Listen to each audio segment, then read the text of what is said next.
자, 여러분들이 갖고 계신 특강 자료의 그 두 번째 2부입니다. 정부 정책 활용에 따른 투자. 모든 우리나라 정부는 모든 부동산 정보는 정부가 갖고 있죠. 국회에서 나오고 정부에서 나옵니다. 그러니까 정부 정책을 그 유명한 금언이 있죠. 정부 정책을 거스르지 말되 따라하지 말라. 정부 하라는 대로 따라가지고 돈 안 됩니다. 그러니까 정부 정책은 알아야 됩니다. 반드시. 그리고 그 정부 정책 활용에 따른 투자 요령은 어떻게 되는 거니까 거기에 대해서 한번 몇 가지만 알아보겠습니다. 사실 이것만 가지고도 몇 시간 해야 됩니다. 근데 알다시피 시간 관계상 짧게 언급을 하겠습니다. 첫 번째, 다주택자 양도세 한시적 완화에 따른 2010년까지 투자예요.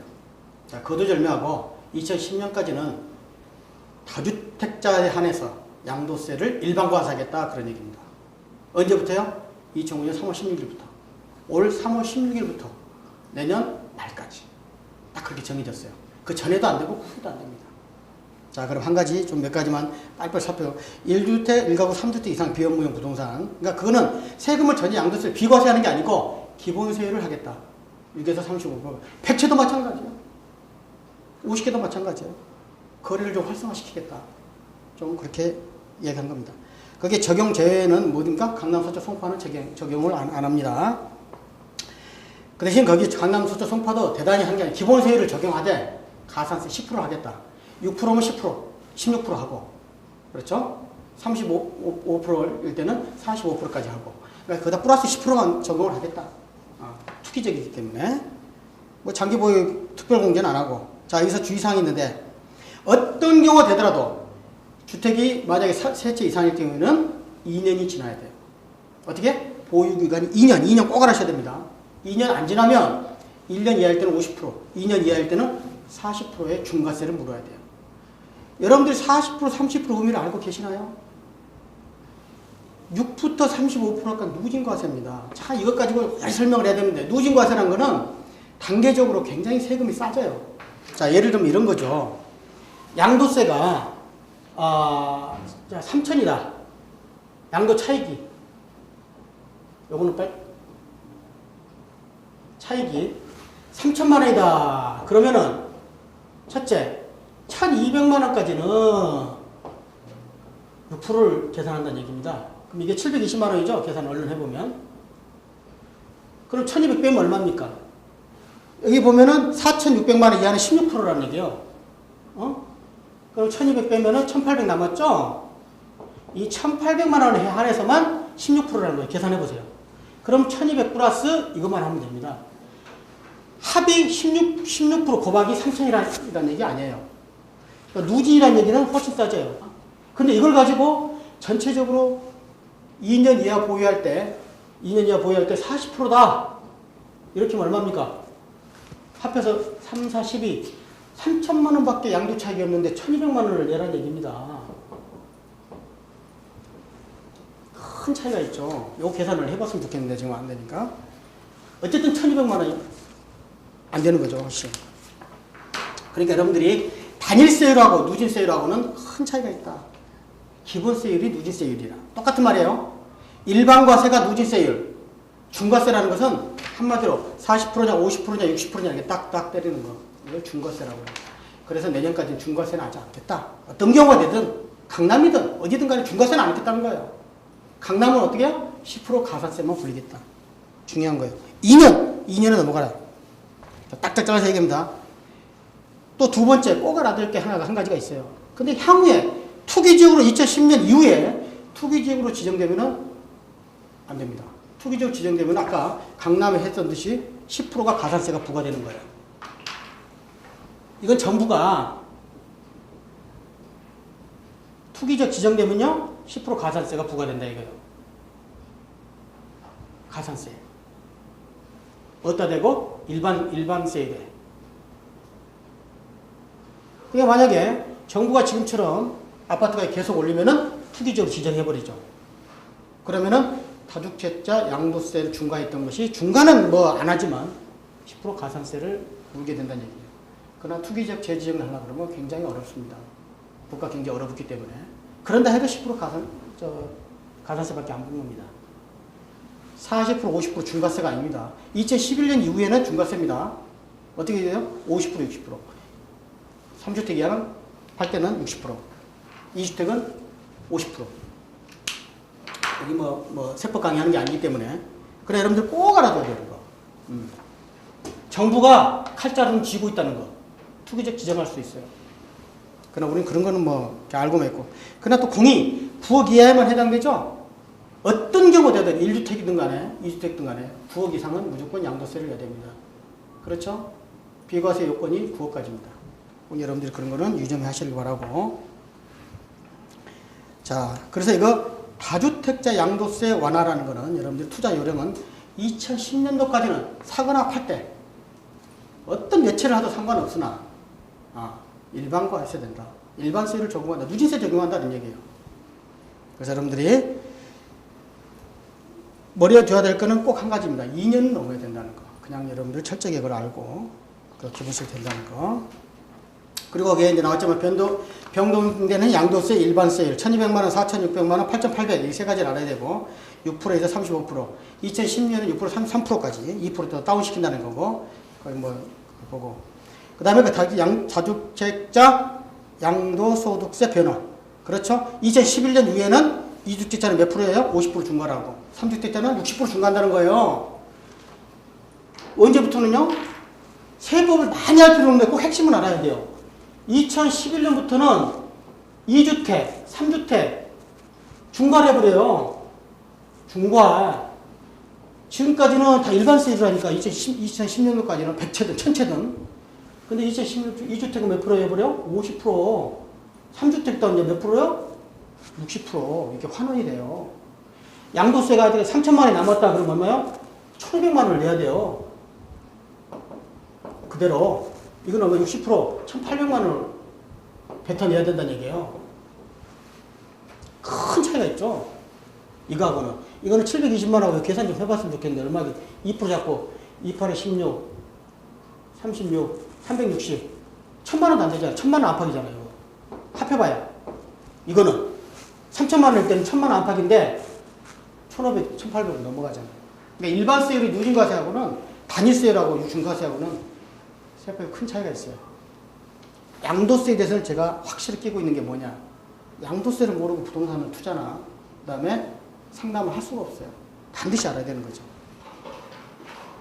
자, 이 정도 아시면 될 것 같고 그래서 이거 양도세 내년까지는 다주택자 양도세 완화 기간이다. 여러분들이 꼭 머리를 둬야 되고 2010년간 넘어가면은 똑같이 환원된다는 거 2주택은 50% 그 다음에 3주택은 50%. 그리고 올해 2009년 9월경으로 취등록세도 원래는 4%입니다. 근데 취등록세 경감기간이 끝납니다. 근데 그건 행정안전부에서 1년을 연장하려고. 지금 아직도 그런 정보를 제가 못 들었어요. 연장을 할 걸로 봅니다. 지금도 그렇게 시행되고 있으니까 2%로. 정확히는 2.2%입니다만은 두 번째로 정부 정책에 수도권 주택담보대출 LTV를 50%로 하향했죠. LTV. 그래서 이따가 이제 DTI에 또 설명이 나옵니다만 자꾸 이런 용어를 이렇게 생각하지 마세요. LTV, DTI.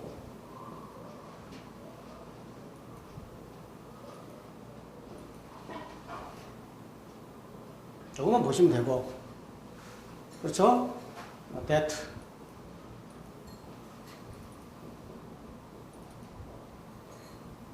그건 자꾸 나오니까 지금 LTV에 대해서 이것만 염두에 두면 되고 loan 돈을 빌리는 거죠. debt to income 소득에 따라서 대출을 해주겠다. 소득 담보가치 봐 안 봐요? 안 봐. 이거는 value 가치죠. 영어로 무슨 가치? 담보가치만 보겠다. 대신 소득은 안 보겠다. loan to value라는 거는 전부 그전에 DTI 이런 용어가 용어가 아주 노무현 정부 때 나온 얘기인데 그전에는 그냥 그랬죠. 10억이면 3, 4억 빌려주고 5억 빌려주고 그랬죠. 별 중요한 게 아니었죠. 이제 소득만 보는 거예요. 딱 한 가지입니다. DTI는 10억이어도 2억만 빌려주고 3억짜리도 2억만 빌려주고요. 담보가치 안 봐요. 소득을 보는 거예요. 소득 없는 사람 10원도 못 빌려주겠다는 얘기죠. 그래서 이 인컴이 중요하다. 그거면 대략 설명이 다 끝난 거고요. 60%였던 거를 LTV가 50% 하향해야겠다. 담보 가치가 10억이면 이제는 5억만 주겠다는 거예요. 옛날 6억 줬던 거. 별 영향이 없는 거죠. 거기에 주택담보제 인정 비율 뭐 나와 있는데 거기는 뭐 다 7월 7일부터 이렇게 조금 내렸죠. 시행은 어디요? 서울과 인천, 경기만 이렇게 좀 과열되는 데만 이렇게 한 거고. 제가 생각할 때는 부동산은 한마디로 말씀드리면은 심리전이에요. 정부에서도 이렇게 LTV를 60%에서 50%로 이렇게 강화시키는 거는 심리적으로 너무 과열되니까 조금 참아달라. 그런 전술입니다. LTV는 DTI는 전부 남의 돈 아닙니까? 대출. 조금 많이 받으면 뭐고 적게 받으면 뭐예요? 전부 이자 내야 되는데. 좀 적게 받으면 되는 거예요. 그게 중요한 거 아닙니다, 이거는. 그래서 LTV는 영향이 별로 없다. 큰 영향이 없다는 거예요. 그래서 여러분들이 자기 한도 내에서 앞으로 우리나라가 지금 연부 과열되고 그러지만 전체적인 시장, 세계 시장은 그렇게 경기가 썩 좋지는 않습니다. 그러니까 전체적으로 막 무리한 비즈니스는 해서는 안 돼요. 잘못하다가는 그 이자 감당 때문에 빨리 팔아야 돼요. 그렇잖아요. 200만 원 받는데 이자를 100만 원씩 내봐요. 못 견딥니다. 자, 마지막으로 중요한 수도권 DTI 규제를 서울은 50%, 수도권은 60%. DTI가 나왔어요. 이 DTI가 이제는 커요. 파급 효과가. 이게 큽니다, 이거는. 이거는 커요, 파급 효과가. 아까 LTV는 파급 효과가 없었어요. 왜? 10억이든 2억이든 간에 이제는 소득만 본다니까. 소득 없으면 대출 안 해주겠다는 거예요. 그럼 DTI라는 거는 여러분들이 머리 아프게 생각하지 말고요. 딱 제가, 간략히 설명을 드릴게요, DTI는. 이 소득만 보겠다는 거는, 첫째는요, 연봉에 DTI가 40%다. 예를 들면, 이것만 빨리 설명할게요, 짧게. 40%다. 그럼 연봉에 몇 프로만 해주겠다? 40%만 대출하겠다는 거예요, 그대로. 50%면 연봉에 50% 대출하겠다는 거. 60%는 60% 대출하겠다는 거. 그러면 대출액으로 보면 어떻게 됐어요?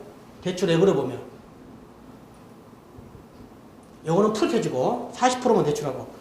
대출액으로 보면. DTI가 40%다 그러면 뭐겠어요? 연봉에, 제가 좀 빨빨 쓰니까, 연봉에 40%다 그러면 4배만 해주겠다는 얘기예요. 4배까지만 대출하겠다. 자, 예를 들면, 자기 연봉이 1억이다. 연간 4천만 원까지만 해주겠다. 대출액은 뭐예요? 4억까지 해주겠다. 총 대출액이. 5천만 원이면 어떻게 해요? 2천만 원까지만 대출해주겠다. 액으로, 이 대출액으로 치면 어떻게 됩니까? 5천만 원이다 그러면 4, 5, 20, 2억까지 대출해줬다는 거예요. 끝. 이렇게만 알고 있으면 돼요. 대출액으로 치면은 4배, 연봉이 4배. 연 원리금 상환액으로 치면은 40%. 이해 가십니까? 쉬워. 그렇게 해주겠다. 그러니까 5천만 원 소득이면 40%, 5, 4, 20이죠. 얼른 계산해서. 연봉이 5천이다. 그러면 연봉 40%니까 대출액이. 그러면 4, 5, 20, 2천. 연 2천만 원만 하라는 거예요. 이거 12로 나누면 어떻게 했어요? 한 160, 70만 원 되겠네. 월 연봉이 5천이면은 한 달에 160, 70만 원만 원리금으로 이자를 낼 수 있도록만 대출하라는 얘기예요. 쉽죠? 그리고 서울의 경우는 50%, 인천 경기는 60%, 강남 3구는 뭐 기존에 40%에서 50%, 전부 40%는 아닙니다. 그것도 세부적으로. 어쨌든 그러나 머리 아프니까 40% 강남 3구, 서울 50%, 그 다음에 경기 인천 60%, 4, 5, 6 이렇게 외워두시면 될 거고. 적용 제외. DTI 적용 안 한 데가 아까 세가 5천만 원 이하 소액 대출을 해주겠다. 그 다음에 집단 대출한 게 뭐예요? 중도금 대출이나 잔금 대출을 해주겠다. 그 다음에 미분양 주택. 미분양 주택 지방에는 지금 팔리지도 않는데 대출도 안 해주면 안 되죠? 빼겠다. 이렇게 좀 정리해서 하시면 되겠어요. 그래서 DTI 규제가 아주 직격탄이다. 네. 소득에 따라서 소득 없는 주부나 그 다음에 대학생 아니고요. 주부나 그 다음에 소득이 파악이 안 되는 자영업자는 대출 안 되겠죠? 그래서 이런 영향을 한번 제가 한번 좀 보면요. 뭐 쭉 거기에 설명이 나와 있고 소득 노출되지 자영업자나 주부들의 피해를 입을 것 같고, 그 다음에 아파트에 규제가 없는 빌라, 오피스, 상가, 단독주택으로 수요가 몰릴 것이고, 실제 지금 몰리고 있고요.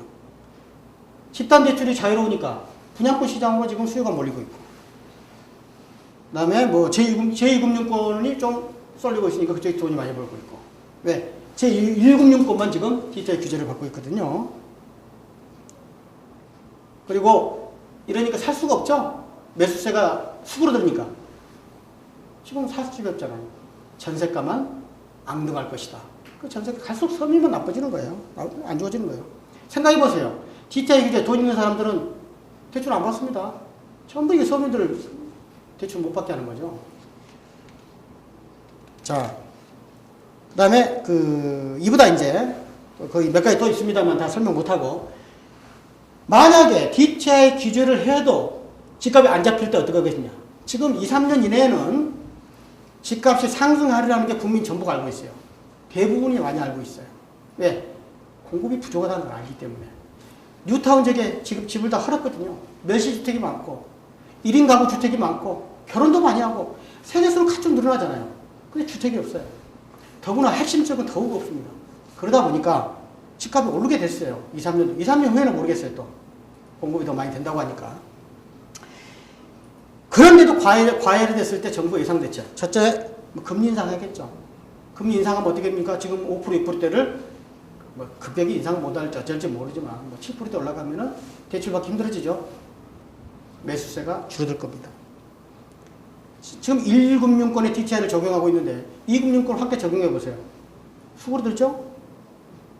지금 아파트만 규제를 하고 있는데 아파트 외 빌라, 상가 단독으로 가게 되면 줄어들겠죠? DTI를 이제는 40%, 50% 차등 적용했는데 40% 균등 적용해 보세요. 얼어붙겠죠? 마지막으로 서울 수도권 지역에 전부 투기적으로 다 지정하는 거예요. 이건 굉장히 마지막 카드이기도 하면서 쉽지는 않을 겁니다. 그러나 가능은 합니다. 하면 왜 못해요? 하기죠. 전에도 했는데. 그 다음에 또 마지막으로 할 것 같으면 더 심해지면 또 세금 대책이 또 나오겠죠. 그러나 워낙 세금 대책은 노무현 정권에서 아주 될 만큼 됐기 때문에 손대지 않을 걸로 봅니다. 그러나 예상을 해야죠. 하여튼 예상을 해보는 겁니다. 그렇게. 그러면 어쨌든 전체적으로 우리가 이렇게 알고는 있어야 대책을 마련하지 않을까 이렇게 생각을 합니다. 실은 이것만 갖고도 지금 다주택 양도세 완화나 DTI LTV 규제, 그 다음에 과열시 예상주택, 예상 정부 정책, 하여튼 모든 우리가 정부에서 나오는 대로는 자료를 취합하고 정부 정책을 알아야 됩니다. 정부를 모르고서 아무도 정치권을 싫어한다 하더라도 정부를 모르고서는 우리가 할 수가 없어요. 우리가 뭐 국회의원도 싫어하고 정치권 싫어한다 하지만 정책 자체가 정치권에서 나오니까 거슬리지 말고 따라는 하되 쫓아가지 필요는 없습니다. 활용을 잘 하시기 바랍니다.